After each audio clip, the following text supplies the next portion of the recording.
Hey, I'm using Chill Hops Beats to Swim / Tantu.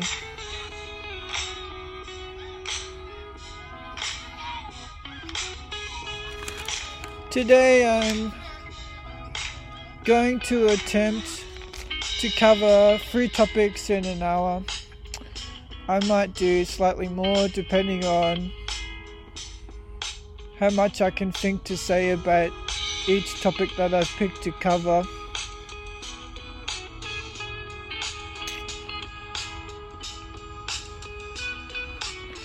Before I begin, I would like to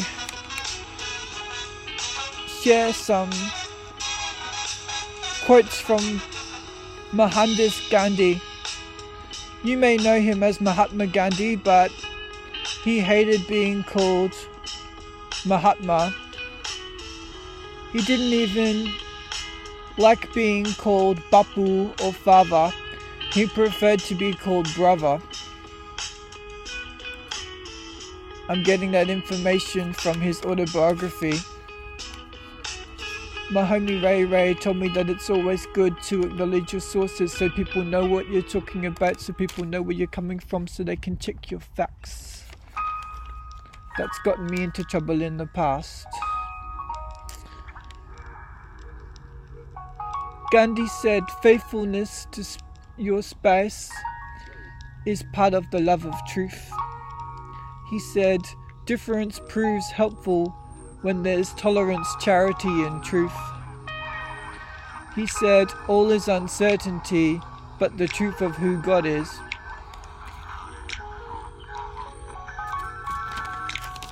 I have a different view on Gandhi when it comes to God and truth, but I believe he is right in what he said about God and truth in these 3 statements.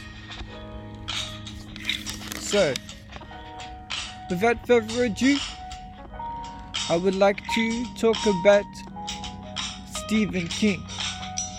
Now, this is not the Stephen King that is famous for writing horror stories, though some people think he should be a horror story writer because he is saying that children that are the results of rape and incest should be allowed to live instead of being killed in their womb.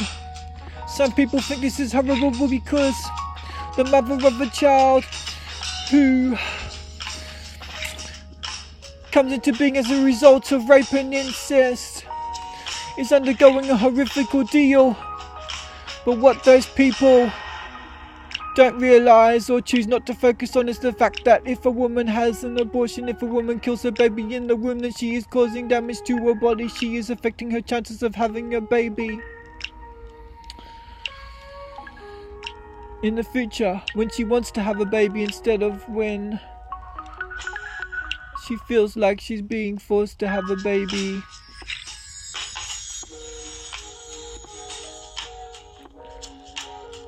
Often when a woman kills her baby, adoption is not presented as an option.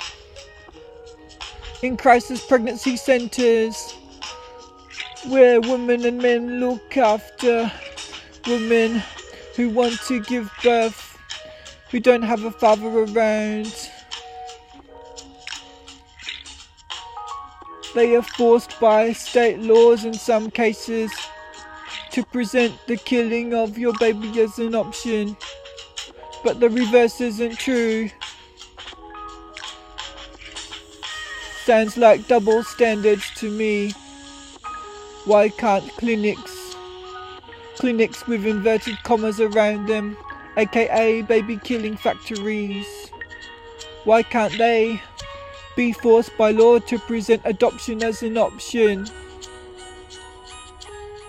If those that are urging women to have an adoption are forced by law to support the baby killing factories, aka the abortion clinics.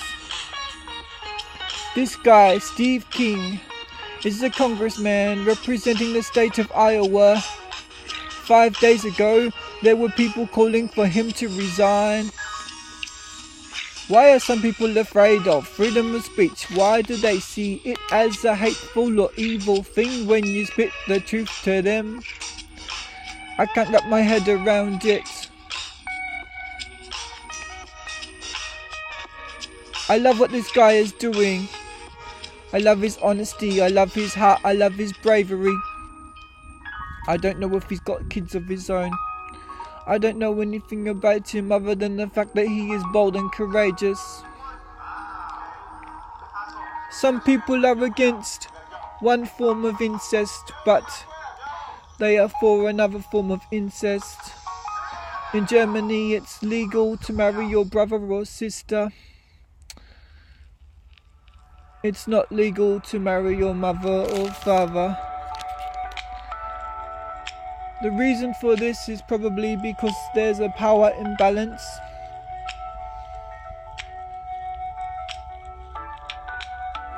We shouldn't let our morals be determined by a balance of power, but only by what God says is right or wrong.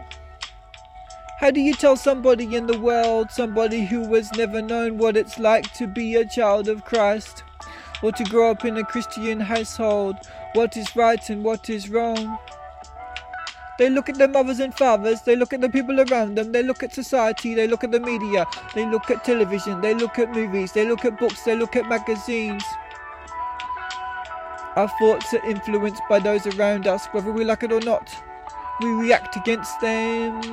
Or we move with the tide of popular opinion. We go with whatever the majority is thinking. Some of us will see movies, or we will buy albums simply because everybody is saying that they're horrible, or we see someone say that they're horrible, so we want to see just how horrible they are. We want to put them to the test. We might tell ourselves it can't be this horrible.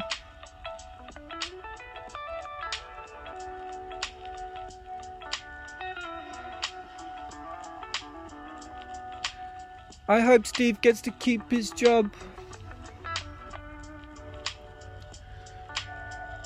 Although I have some reservations about him because I heard that he's prejudiced against people from other ethnicities apart from his own. That he thinks it's okay to be a pink supremacist, a European supremacist, which is wrong and rotten. Even when people have evil minds, God can still use them. Hitler still loved his dog. That doesn't mean I'd ever want to have lunch with him.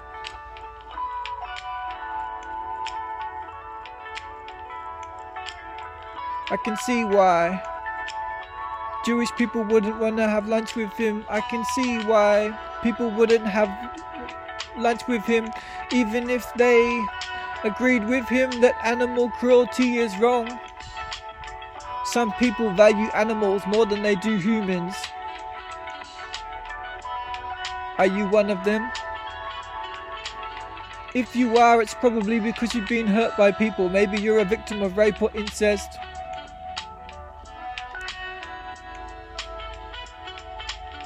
It's a horrible thing when a woman is taken advantage of, when she doesn't have any money to look after her child. Think about this. If Planned Parenthood was defunded, if no money was ever used by the Bill and Melinda Gates Foundation to support the killing of babies, then there would be more money reserved to help the preservation of babies and help those women to have a happy life. Whether it's as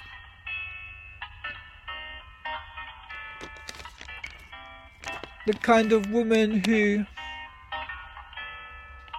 plays the role of mother in her child's life, where she's always around her child, whether she lives in the same house as her or lives in the same community as her, or whether she lives on the other side of the country and just sticks her child in the safe hands of a loving family that will raise it well. There's a culture that goes on in the United States. There's a practice of placing African American babies with African American families, and some of them will actively discourage African American babies from being raised by European American families. But that is erroneous, because sometimes those European American families may be the best fit for them. Look at Connor and Isabella. Even though Nicole Kidman and Tom Cruise had a messed up life, those beautiful brown babies were still raised in a loving home, and now they're being raised by Keith Urban and Nicole Kidman. I felt sorry for them because they weren't allowed to get presents for their Christmases and birthdays and Easter, or as I like to say, the crucifixion and resurrection celebration. But I've got to keep on calling it Easter until people figure out what crucifixion and resurrection celebration or Carfest actually stands for.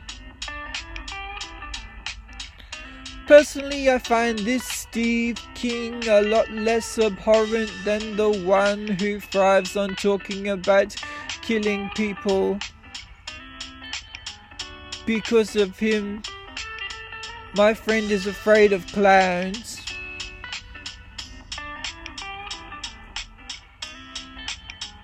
It's sad when a clown becomes a figure of evil.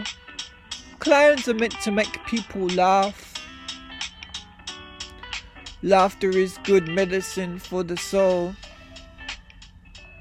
If we can laugh at life, then we can live through it. It becomes easier for us. It becomes less of a burden to bear. I don't want to be a burden to anyone. I want to be a blessing to everyone. I want to be a blessing beyond the grave. I like it how 8 Ball said, "If I die, press play to bring me back to life." That was when Bun B was still rapping for the enemy. At least they had the decency to bleep it when they swore on the record.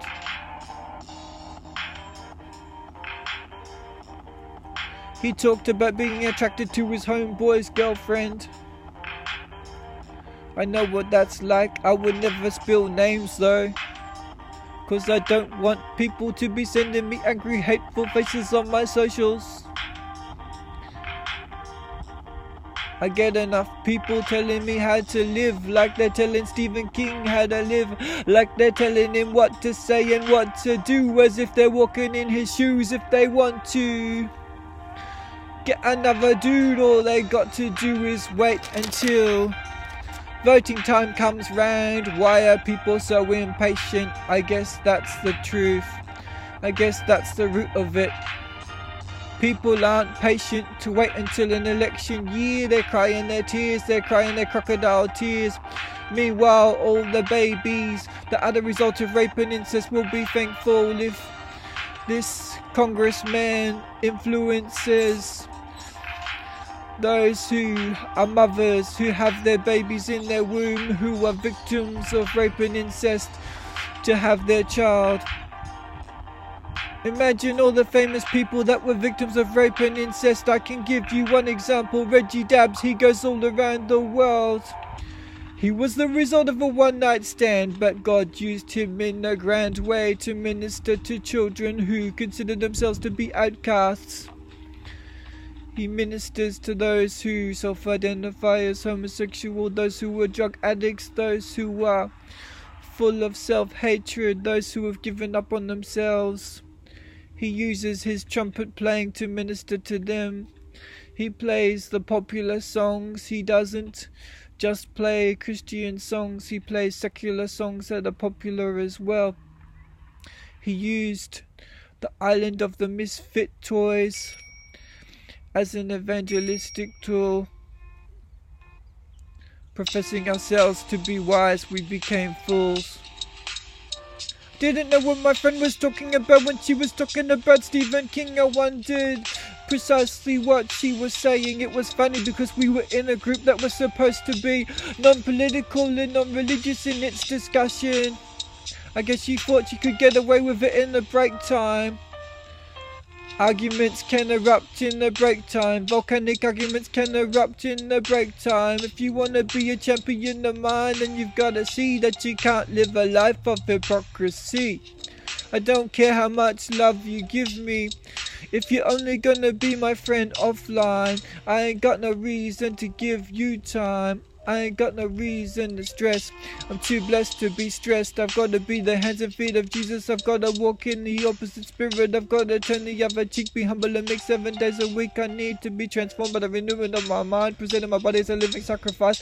Lord God, you see the trouble with me, you see what I'm dealing with. This old nature rising up in me, trying to make me petty and jealous, trying to make me absorbed within myself. I don't want to be absorbed within myself. That sinful self that I used to be. See, I used to look at women as sex objects. I'm still learning to see them differently. Thanks to you, I consider them as my sisters in Christ. I can focus on just one woman and give her all my attention instead of having wandering eyes. It's taken me a long time to deal with these wandering eyes. See, truth be told, I can barely go a day without my eyes going for a wander. I ponder the meaning of life. You're the one who gives my life meaning. You are cleaning my soul. You are the one that I'm keen on sharing everywhere I go. You're loving and caring. I'm daring to be different from the rest of the world, from the ways of the world. The majority of people in this world identify as Christians. We are the most persecuted bunch of people in this world. Yet the blood of the martyrs waters the fields for harvest of souls. You are the one who restores us and makes us whole. You are in control of my destiny. When I'm inconsolable, I can turn to you. We've got to be the salt and light of the earth. You came into this world through virgin birth. See, when I'm spitting the truth, sometimes people think I'm hateful. I'm forever grateful for my Lord for spilling his blood for me. Thanks to him, I've got freedom. I don't care whether I've got freedom of speech. What do you call an impeachable offence?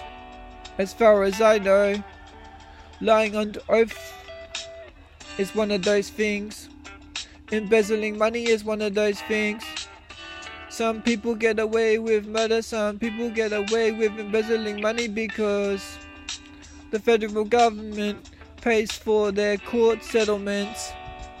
They pay to keep their dirty deeds out of the media, yet us blue-collar workers, those of us who are not in government positions, don't have somebody else to deal with our dirty laundry for us.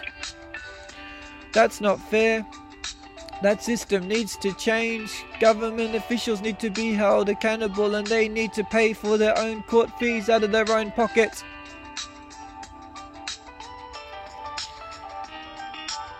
America is suffering right now because they've got oodles of money to pay for repairing the places that were damaged by bushfires in California and other areas. If you want to get down to specifics, I'm talking about Redding, where my bud is, who recorded for Bethel as a backup singer. She's got an artistic bent. If you want to use her skills, just look up April Lily Essington. When it comes to art or music, she's a champion. I felt sorry for Oprah Winfrey when she was caught up in a mudslide.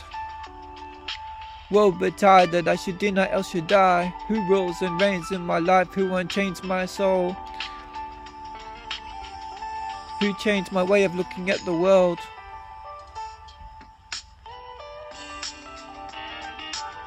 I don't want this guy king to be replaced, I just want him to replace his evil thoughts with good thoughts. And some people think the thoughts that he thinks that are good are evil, and the thoughts he thinks that are evil are good. It's easy to be misunderstood when you're in my neck of the woods. See, in my neighborhood I praise the King of Kings, the Ancient of Days, the Prince of Peace. Your wonders never cease. You're the one who releases me from the cage of the beast. Thanks to you I can see you at the wedding feast.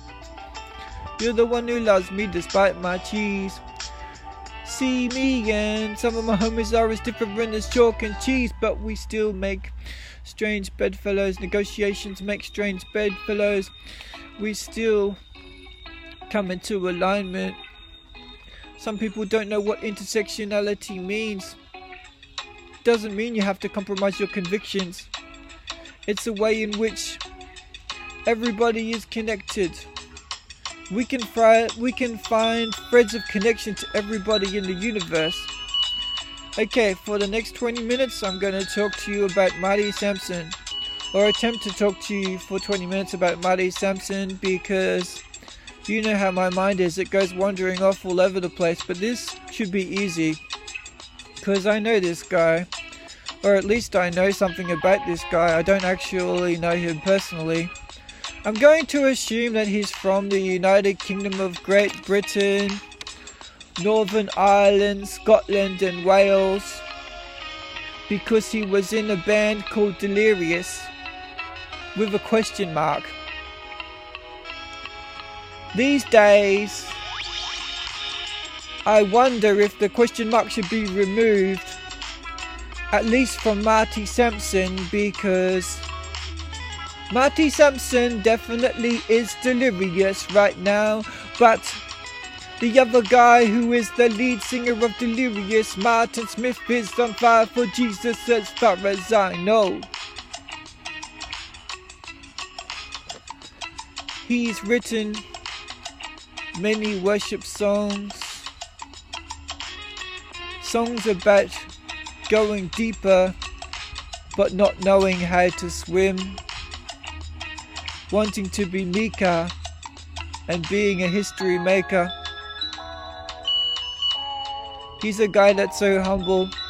When he was in Africa, he chose to stay in one of the cheap motels. He chose to stay in accommodation that was equal to that experienced by the people he was ministering to in song, because he didn't want to be detached from the people. He wanted to be equal to the people he was ministering to. He felt like it was wrong that he should be living in a lap of luxury while they're suffering. I don't see anything wrong with that, because you can use your riches to bless people. It's okay to have a good hotel experience and still give generously to those in need, but that was just his personal conviction. So I'm not saying he was wrong to think the way that he did. It's just not necessarily true for everybody. Marty Sampson is famous for writing songs for Hillsong.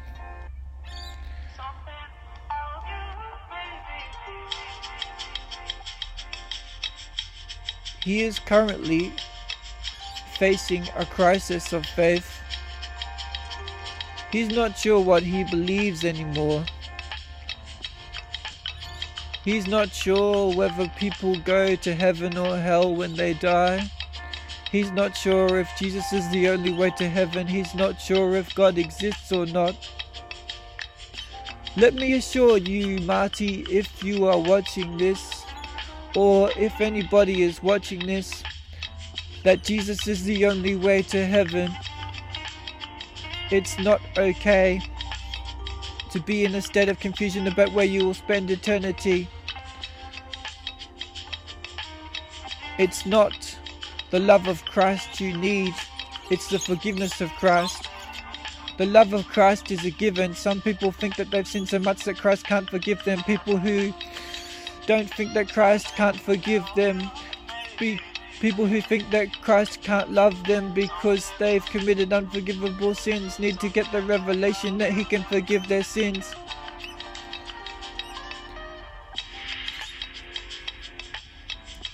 Is Marty saying that all sins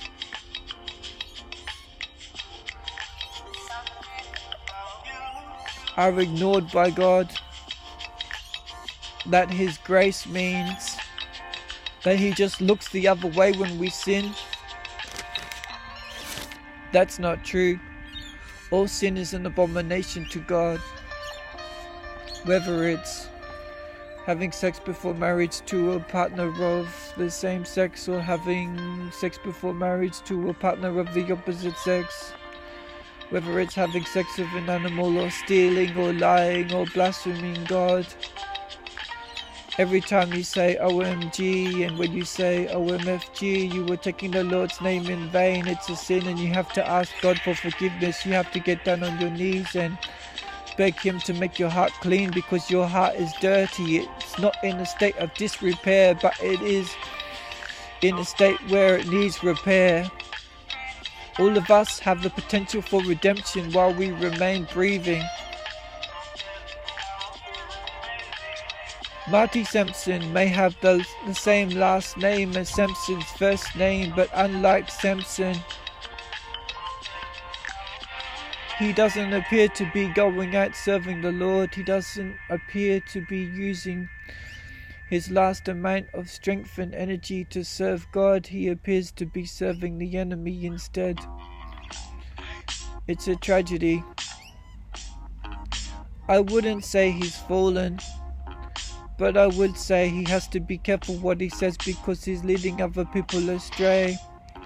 He's turning sheep into goats. I wouldn't call him a wolf in sheep's clothing, because a wolf in sheep's clothing is somebody who intentionally leads other people astray, and what he's doing is having a very public doubting session. Some may say he's falling away. I'll wait and see what happens in the future. I pray that he won't fall away. It breaks my heart to see those who were known as leaders of their people, as leaders of God's people, leading the sheep in the wrong direction instead of the right direction. Why do people say that Christianity is a man-made religion when it's a God-made religion? It was made by the God-man. It was made by God in human form. It was only made by humans in the sense that it was propagated by humans, but it was brought into the world by God-man, by God made manifest in human form, coming into a virgin's womb. Yes, there is a religion called Catholicism that has been confused with true Christianity, but that was never meant to be Christianity. Even though Christianity was made a state religion and made a worldwide religion by the Roman Empire, by Constantine, that was never how Christianity was meant to be. It grew more and more corrupt over time. The state church was never the real church. It was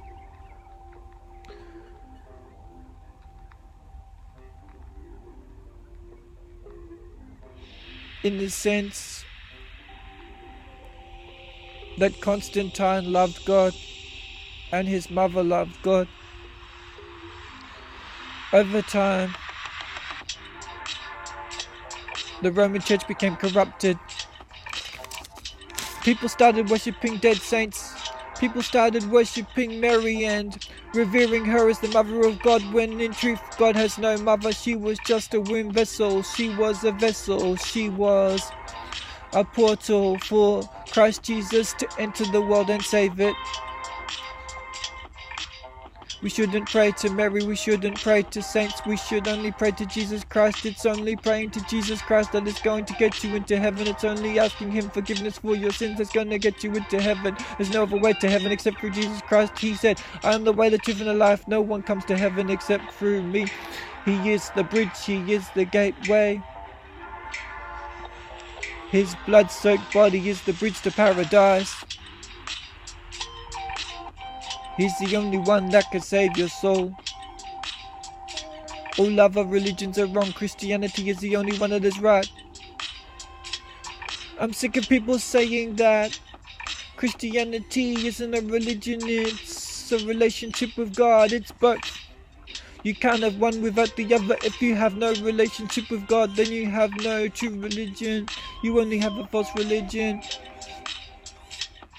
We are not meant to have a distant relationship with God. We are meant to have a close, intimate relationship with God. Marty's problem is he sees people going to hell, and he wonders why those people are going to hell. He starts to question a loving God, but the fact is that God doesn't send people to hell. People send themselves to hell when they choose to disobey God. God has always given us options while we remain alive and breathing. He has always given us choices. He's given us a conscience. This morning when I woke up, I could have chosen to watch pornography on my computer, or I could have chosen to stay away from pornography. Nobody forced me to watch pornography. Nobody forced me to make an alignment with the enemy. It would be different if somebody sticky taped my eyes open and forced me to watch pornography. But even in that situation, I can travel to another place inside my mind. I can scream out for Jesus Christ. I can call on his holy name to rescue my mind and help me travel to another place inside of my head. If you're being raped or tortured, if you're being molested, if you're currently experiencing being a victim of incest, that's not your fault. It's easy to blame yourself for the pain you experience. Some women blame themselves when they wear short skirts, when they wear low-cut blouses, but it's not your fault if you attract the interest of the wrong kind of dude or lady. Don't hold yourself responsible for what isn't your fault. Walk in love instead of hate. Walk in peace instead of war, unless that war is the war against the enemy. It's too easy for us to get wrapped up in ourselves instead of being wrapped up in Christ.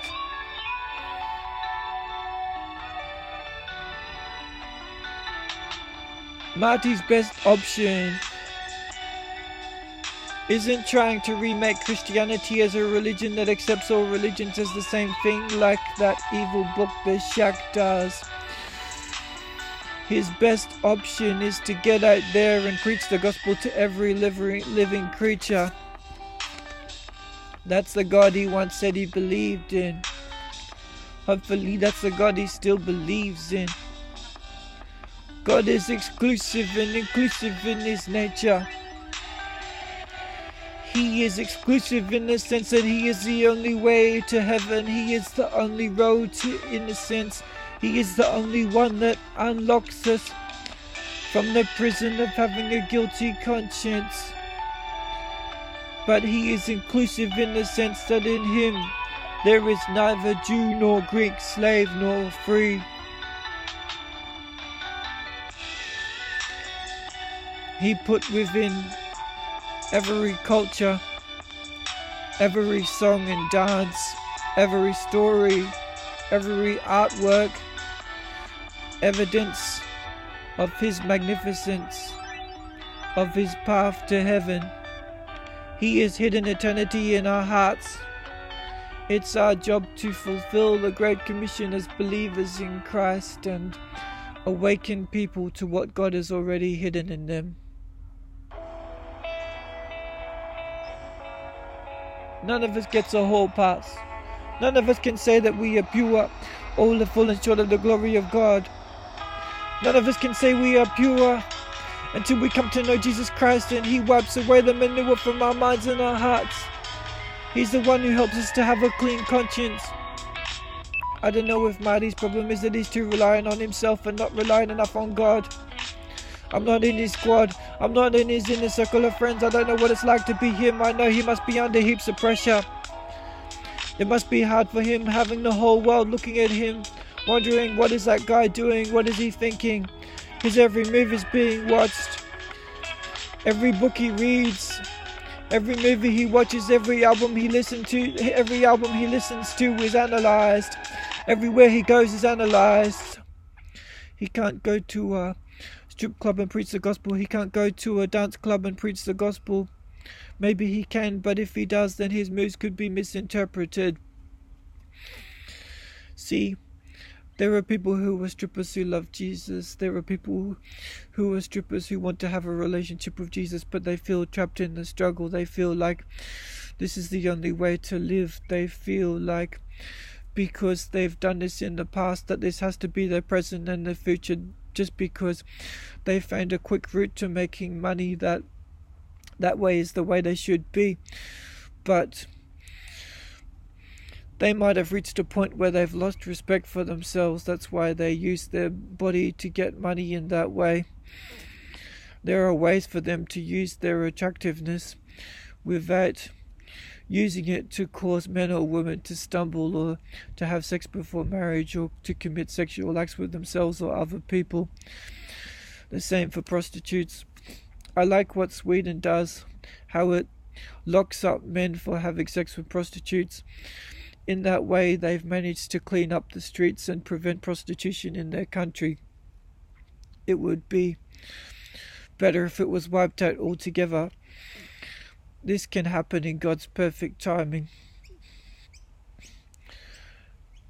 I used to think that Hookers for Jesus was people making fun of Jesus, but it was actually an organization started by an ex-stripper or an ex-prostitute, and she decided to turn her life around and surrender it completely to Jesus, and she's fighting for those women and children that are caught up with life on the streets, who are forced by their mothers to be prostitutes, or they're tricked and told that they will be given a glamorous life, that they will be made a movie star, and then when they get to the big city from wherever they are in the country in Asia, they find out that they were lied to and swindled, and they're forced to live life on the streets, and their hymens are sewn up so they won't bleed, so they can trick guys into thinking that they're a virgin. They're exploited when they're knee-high to a grasshopper, and some of these young girls grow up thinking that it's a good thing to live life on the streets, but it's not. It destroys their souls. Destiny Rescue is dedicated to turning the lives around of these girls and giving them jobs in craft work. If you buy their coffee that's made in Goroka, if you buy their jewelry, then you can help to get girls off the streets. You can help them to live a better life. You can be the hands and feet of Jesus in that situation. Even if you don't believe in Jesus, you are his hands and feet. You are the face of Christ to those suffering souls. You can help children with compassion. You can help them with world vision. You can help them with Save the Children, which was originally started by Christians. You can help animals. I would rather help humans than animals. It's good to help animals too, but it's better to help humans, because animals can't help you when you're struggling. Animals haven't been in your shoes. Animals don't know what it's like to suffer the way humans do. Animals don't have souls as far as we know. There's no hope for animals to go to heaven, but there's hope for humans. That's why we have to concentrate on those who have hope while they remain breathing. One day God's going to create a new heaven and a new earth, and the lion will lie down with the lamb. That means there will be animals when heaven invades earth. But right now, as far as we know, there's no animals in heaven. I don't know what it's like to be in Marty Sampson's shoes. I don't know if he grew up as a Christian. It seems to me like he lacks a complete knowledge of God. It seems like he swallowed some lies, believing that people get sent to hell by God. That's a lie from the pits of hell. Even the devil doesn't send people to hell. People choose to listen to the devil. People can choose to stick their fingers in their ears and ignore the devil. People don't have to listen to the devil. It's too easy to be compelled by the devil. He sells us lies. He tells us lies that we will gain prosperity for ourselves. But nothing we gain in this world can be taken with us when we die. God hears the cry of our hearts. He always loves us. He always cares about us. He's always working on us. He's always trying to get our attention. He's always knocking on the door of our hearts. He is asking and seeking and knocking. He's seeking to get our attention. He's seeking to save our souls. It's too easy for us to experience crisis and think that because God allows us to endure a crisis, that means he's not real and he doesn't care about us. But that's a lie from the pits of hell, because he is real and he does care about us. When he allows us to go through suffering, we can use it as a lesson to teach us to draw closer to him.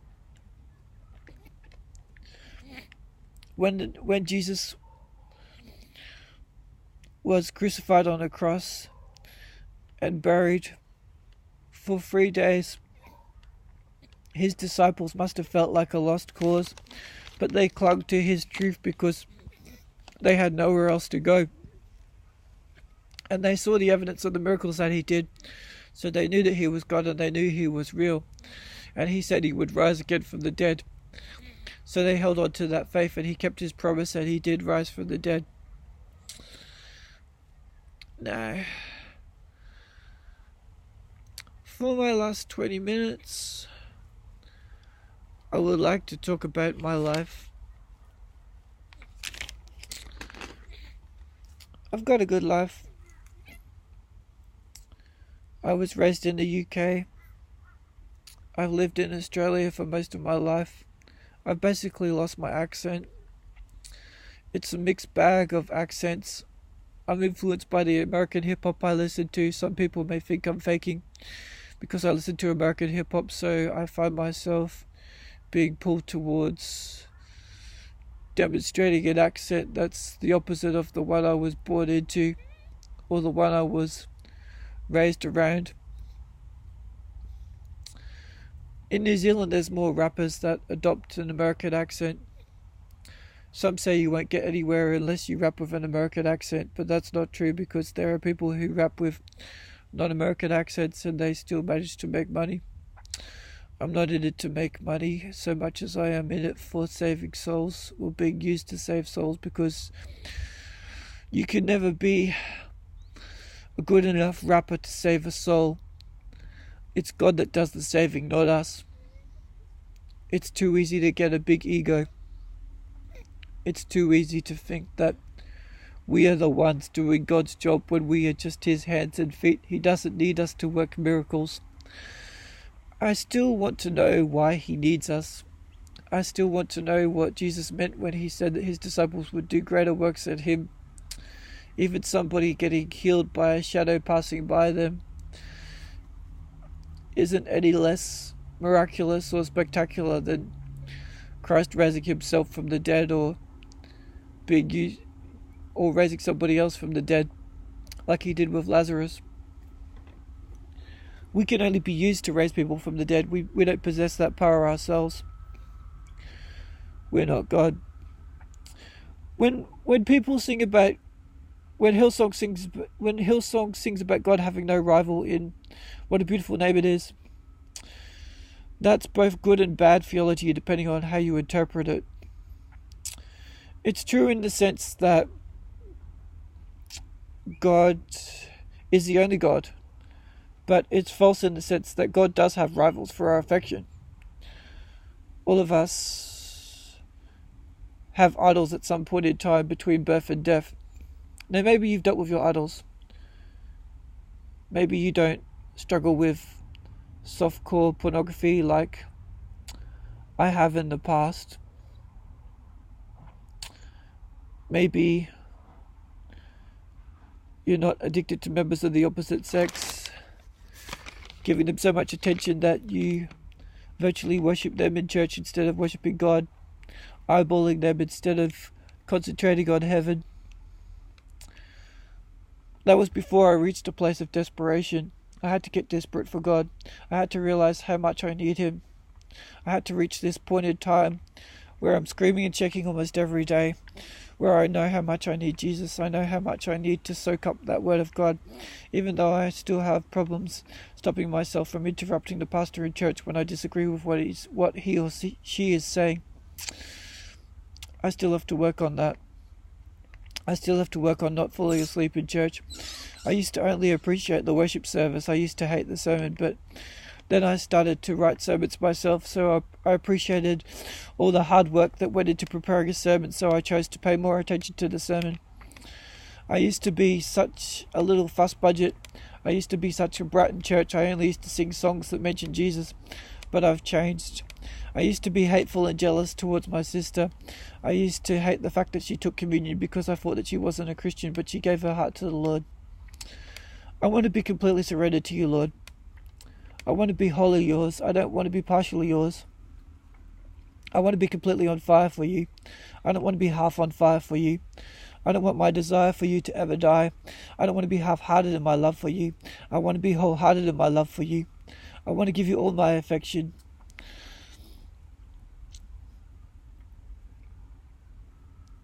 I can't honestly say that I just want Jesus, I don't want a girlfriend, or I don't want a wife. That sounds nice, but it's not true for me. Maybe it's true for some people. It doesn't mean I'm a bad person if I choose to be in a relationship, and it doesn't mean I'm a bad person if I choose not to be in a relationship. It doesn't make me any holier either way. It's too easy to exalt lifestyles and ways of behavior and equate them with being what pleases our Saviour, when He's pleased either way. As long as we're walking in His will, we can just chill. We will find safety and refuge on Zion's hill. I'm so glad Jesus died for me. Even though I didn't deserve it, He died for everybody in the world. No matter what color your skin is, no matter what your gender is, no matter what your sexual identity is, He died for you.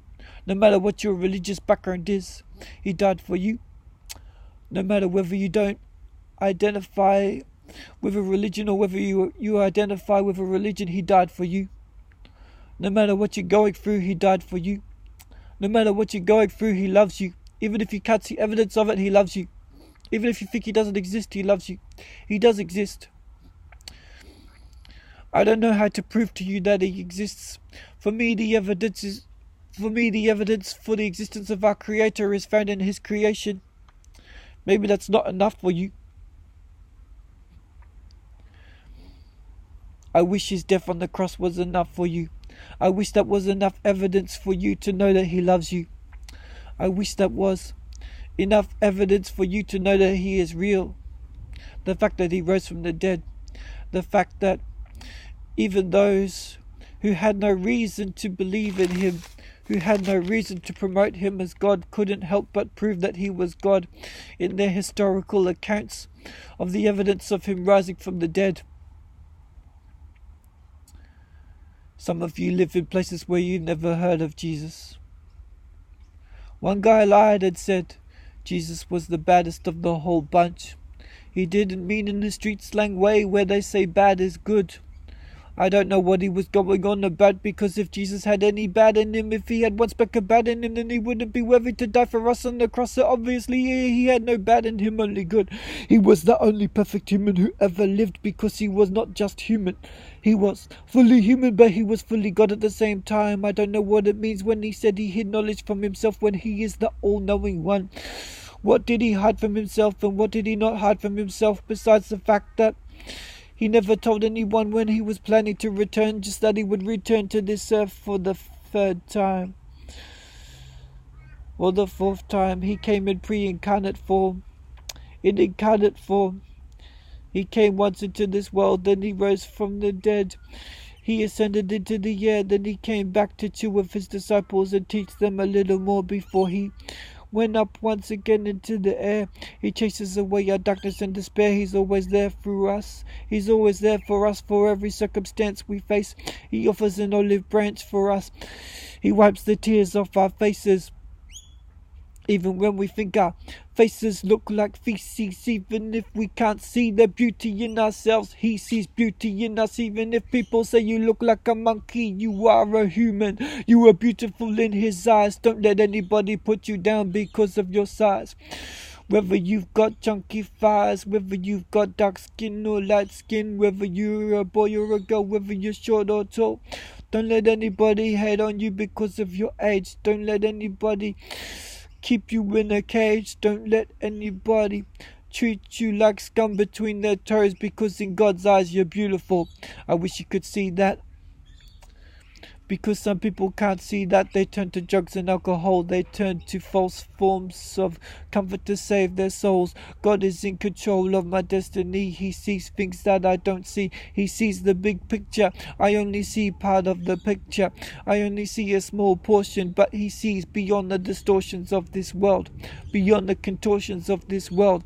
He sees the potential for redemption in everybody. He sees what you're going through. He sees your struggle. He sees your ability to overcome the world while you still remain alive and breathing. Don't give up on Him. Don't go to any temples apart from the temples of Jesus Christ. And I'm not talking about the Church of the Latter-day Saints or Jehovah's Witnesses, because they're false prophets, they're wolves in sheep's clothing.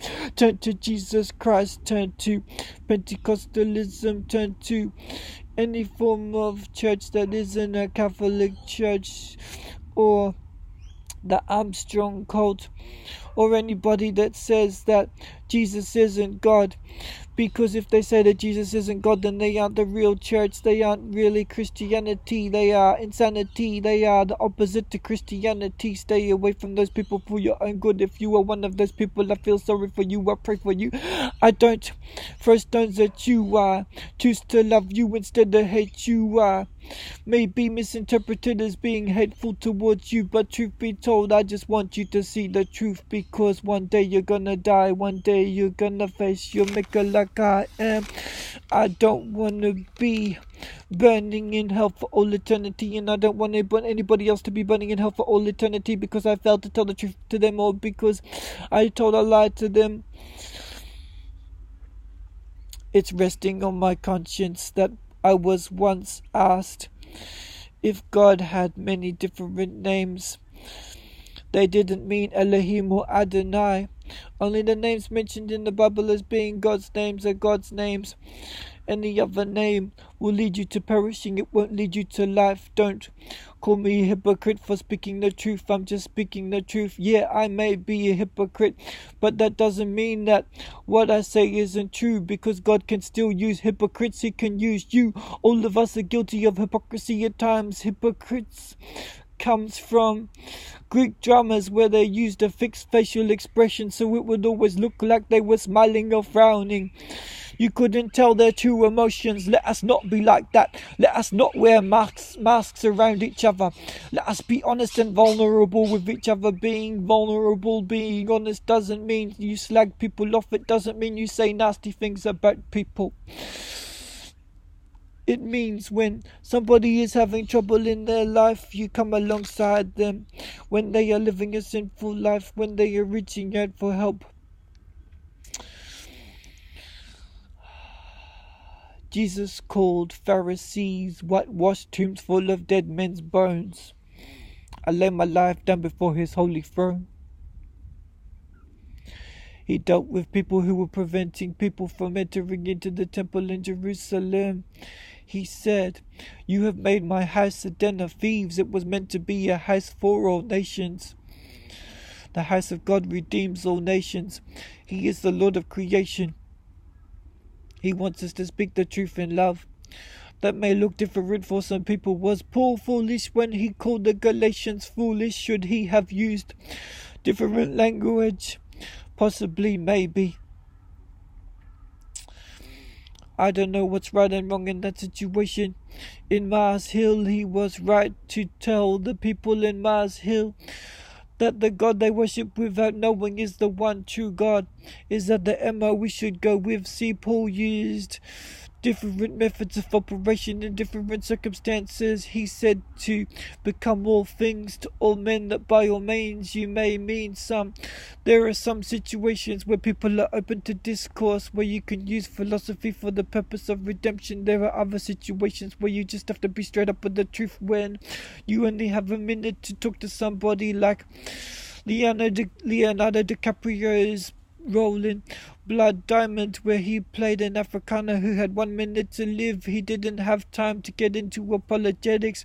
He only had a minute to live. So if I was in the shoes of that woman, I would have told him that Jesus is the only way to heaven, and you need to get your life right with Christ before you die, or else you'll miss your opportunity to join the heavenly community, to be a child of God.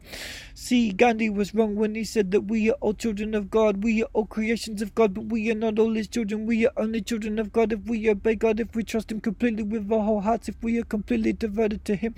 He is the only way to heaven. He is the only hope for mankind. He opens up the eyes of the spiritually blind. He heals those who are physically blind. He is the one I can't leave behind. Yeah, I know I'm gonna take him with me when I die, because he lives inside of me. That blows my mind, that I will be reunited with him, and he is living inside of me, and I will see him face to face, and I will be surrounded by his gloriousness and his grace. I will hear people from all around the world praising and worshiping him in every language.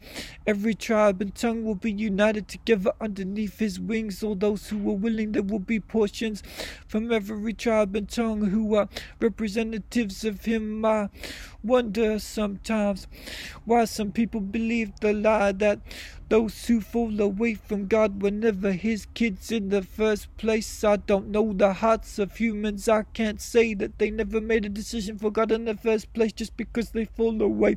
See, people get disheartened. People get hard-hearted. People let situations get to them. People get upset by situations. They see crises taking place in the lives of those around them, and they assume that God is responsible for that death more than allowing that death to happen. Perhaps he took them to a better place. You know, even if he didn't take them to a better place, he was trying to breathe life into them, trying to wake up their eyes to the truth while they still remained breathing. He is never leaving my side. He comforts me when I'm grieving. Woe betide that I should never deny him. I wouldn't consider my life worth living if that's what I did.